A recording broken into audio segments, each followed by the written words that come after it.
अस्सलामुअलैकुम वरहमतुल्लाहि वबरकातुहू। इत्तेहाद न्यूज़ में आप सभी का खैर मकदम है। आज एक और तनाज़ा खड़ा किया गया जिससे एक और मसले का इजाफा हुआ कह सकते हैं। इससे पहले भी कहा था और फिर कहते हैं कि रियासत में किसी न किसी बात पर कुछ तो होता देखा जा रहा है। अब हलाल और झटका जिसे मुसलमानों में हराम कहा जाता है, इसे लेकर तनाज़ा खड़ा किया गया है और ये तमाम चीजें साजिश के तहत ही हो रही हैं, अलग कहने की जरूरत नहीं है। इससे पहले आज के एक मौजू पर तबसरा भी करें। इत्तेहाद न्यूज़ देखने वालों को यह बताना जरूर समझूंगा कि बार बार इत्तेहाद न्यूज़ को निशाना बनाने की कोशिश फिरका परस्त और IT संघियों की जानिब से की जा रही है। इत्तेहाद न्यूज़ को हैक कर चैनल को बंद करने की कोशिश और तमाम वीडियोस को डिलीट किया गया, लेकिन इत्तेहाद मीडिया के नाम से हमारा एक और चैनल जारी है, लिहाजा इसे सब्सक्राइब करें ताकि इत्तेहाद मीडिया के जरिए अक़लियतों के और खासकर मुस्लिम माशरे पर मुस्लिम माशरे के मसाइल, इन पर हो रहे ज्यादतियों पर आवाज उठाते रहे। लिहाजा आज हलाल मीट पर हंगामा खड़ा करते हुए हलाल गोश्त बेचने वालों को ही धमकी दी गई और इसे पीटा भी गया।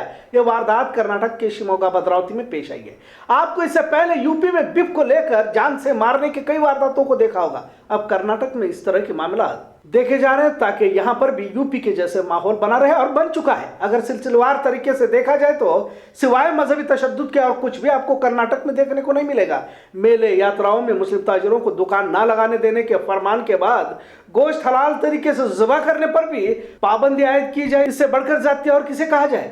कौन क्या खाएगा, कौन क्या पहनेगा, कैसा लिबास होना चाहिए, या फिर लड़कियों के सरों से हिजाब दुपट्टा निकालने तक का मामला कैसे मुनज़्ज़म तरीके से आगे बढ़ाया जा रहा है, बिल्कुल साफ नजर आ रहा है। अब आगे बढ़ते हुए हलाल तरीके पर भी एतराज किया जाए, इसे इंतहा ही कहा जा सकता है। आप अगर थोड़ा पीछे पलट कर देखेंगे तो कई सारे गैर मुस्लिमों में पहले मुल्ला को ज़ुबा करने के लिए बुलाया जाता था। यहां तक कि यात्राओं में भी कसाई को खास तौर से बुलाया जाता था। झटका गोश्त खुद गैर मुस्लिम पसंद नहीं किया करते थे, लेकिन महज मुसलमानों की मुखालिफत में एक समाज को तकलीफ देने के लिए और एक समाज की दुश्मनी में हलाल की मुखालिफत करना आखिर क्या चाहते हैं लोग, समझ में नहीं आ रहा। अब हलाल गोश्त को आर्थिक जिहाद यानी मईशत का जिहाद कहा जा रहा है। हिंदू जागृति समिति, श्री राम सेना, बजरंग दल और दिगर फिरका परस्त गिरोह ने गोश्त बेचने वालों की दुकानों के साइन बोर्ड से हलाल लिखा हुआ हटाने का ऐलान किया है और हलाल लिखा हुआ हटाने की मांग करते हुए धमकी भी दी जा रही है। इन्होंने हिंदुओं से हलाल कटा हुआ गोश्त न खरीदने का ऐलान भी किया है। इसके बजाय उन्होंने हिंदुओं को झटका, जो हिंदू तहजीब के मुताबिक काटे गए गोश्त को खरीदने की सलाह दी गई। अब किस तरह की गुंडागर्दी की जा रही है, इसकी मिसाल शिमोगा के आज की वारदात से पता चलता है। कुछ लोग शिमोगा भद्रावती के शिवाजी सर्कल में अंसार की चिकन की दुकान है जो पिछले कई सालों से चलाता रहता है। लिहाजा आजकल जो चाहे मनमानी कानून को हाथ में लेने का नया तरीका हर जगह पर देखने को मिलता है। अंसार की दुकानों में कुछ गुंडे जाते हैं और कहते हैं कि हिंदू तहजीब के मुताबिक झटका गोश्त चाहिए। जब अंसार ने झटका गोश्त नहीं दे सकता कहा तो पहले से ही इसी मंशा से पहुंचे भगवादारियों ने इसे पीटना शुरू किया। अब तो कर्नाटक के दिगर शहरों में भी बजरंग दल VHP की जानिब से खुलेआम पर्चे तकसीम और चस्पा किए जा रहे हैं। एक तरफ खुली छूट इन्हें दी गई है, ऐसा लग रहा है। अब और क्या देखना पड़ सकता है, ऐसा अक़लियती समाज के अक्सर इल्मी दानिशरों को कहना है। क्या वाकई इस तरह की रोजाना हरकतें मुल्क को किस राह पर ले जा सकती है? एक और अहम बात यह भी समझने की जरूरत है कि क्या इसी तरह हर रोज किसी न किसी मसले में मुस्लिम समाज को उलझाए रखना चाहते हैं और यहाँ के वजीर आला बसवराज बोम्मई ये कहते हैं कि इस पर सोचा जाएगा और फिर फैसला लिया जाएगा। क्या ये सोचना और फैसला लेने की बात है? अगर देखा जाए कि यह मामला इस तरह से पेश किया जा रहा है, अगर आप नजरअंदाज करते हैं तो भी मुश्किल और इनसे सवाल करना या इनसे उलझना भी मुश्किल, क्योंकि पिछले 2 सालों में कोरोना लॉकडाउन से अक़लियती माशरे की मईशत टूट चुकी है। एक बड़ा तबका मुसलमानों का गरीब है, रोजाना मजदूर मेहनत मशक्कत करता है। इसे इस नफरती एजेंडे से कुछ लेना देना नहीं है। वो किसी तरह अपने घर का, अपने बीवी बच्चों का पेट भरना चाहता है, पर आखिर में कीमत इन्हीं गरीबों को चुकानी पड़ती है। मुसलमान मजदूर को जान से मारकर वीडियो बनाकर अपने आप को हिंदुत्ववादी कहते हुए देखा होगा। अब उस मजदूर की क्या गलती है? क्या जब कोई किसी मजदूर को मजदूरी के बहाने बुलाकर जंगल में ले जाए और उसका कत्ल करके वीडियो सोशल मीडिया पर वायरल करे, आखिर उस गरीब का जुर्म बस इतना ही कि वो मुसलमान है? और अगर मामलों को मजहब धर्म के पस मंजर में ही देखा जाएगा और इंसानियत को पसे पुष्ट डाला जाने लगा तो इस मुल्क का मुस्तकबिल रोशन नहीं हो सकता।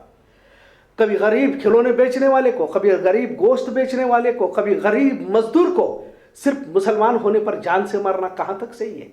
ये आप पूरे भारतीयों को सोचना होगा। ये महज मुसलमानों का मसला बोलकर इसे यूं ही न छोड़ा जाए। भारत विश्वगुरु गरीब मजदूर मजलूम की सिस्कियां इनके आंखों को नजरअंदाज करने से नहीं हो सकता और आज यही सब हो रहा है जो इस मुल्क के संविधान के खिलाफ है। इत्तेहाद न्यूज़ देखने के लिए शुक्रिया। अल्लाह हाफ़िज़। ಈಗ 1 ವರ್ಷ ಆಗಿದೆ. ಈಗ ಇನ್ನೂ ಅವ್ರದ್ದು ಏನಿದೆ ದೊಡ್ಡ ಪ್ಲ್ಯಾನ್ಸ್ ಇದೆ. ಜನಸಂಖ್ಯೆಗೆ irrespective all cost and cadre they are doing very well. ಹೇಳಿ ನಾನು ಅವ್ರಿಗೆ ಹೇಳೋಣ, ಇದು ಒಂದು ಪ್ರೆಸ್ ಕಾನ್ಫರೆನ್ಸ್ ಕರೆಸಿದ್ದಾರೆ. ಈಗ ನಮ್ಮ ಅಧ್ಯಕ್ಷರ ಇವರು ಸಲ್ಮಾನ್ ಶೇಖ್ ಅಂತಿದ್ದಾರೆ. They are planning to have a good hospital in Aman Nagar or Jewel Nagar, anywhere somewhere there, because that area is totally very poor ಜನ ಇದ್ದಾರಲ್ಲಿ. ಅವ್ರಿಗೆ ಕೆಲಸ ಆಗ್ಬೇಕಂತ ಹೇಳಿ ಅವ್ರು ಕೆಲಸ ಮಾಡ್ತಾ ಇದ್ದಾರೆ. ಸೊ ನಾವು ನಿಮ್ಗೆಲ್ಲರಿಗೆ ವೆಲ್ಕಮ್ ಮಾಡ್ತೀನಿ. The Sahara Foundation we have started since 2020 and registered in 2021. So we have done many work like since we started there was a COVID crisis in the country and as well as in Belgaum. So we have provided free oxygen cylinders, oxygen concentrator, free ambulance service and food supplies to the needy people. And apart from that, we have done lots of work.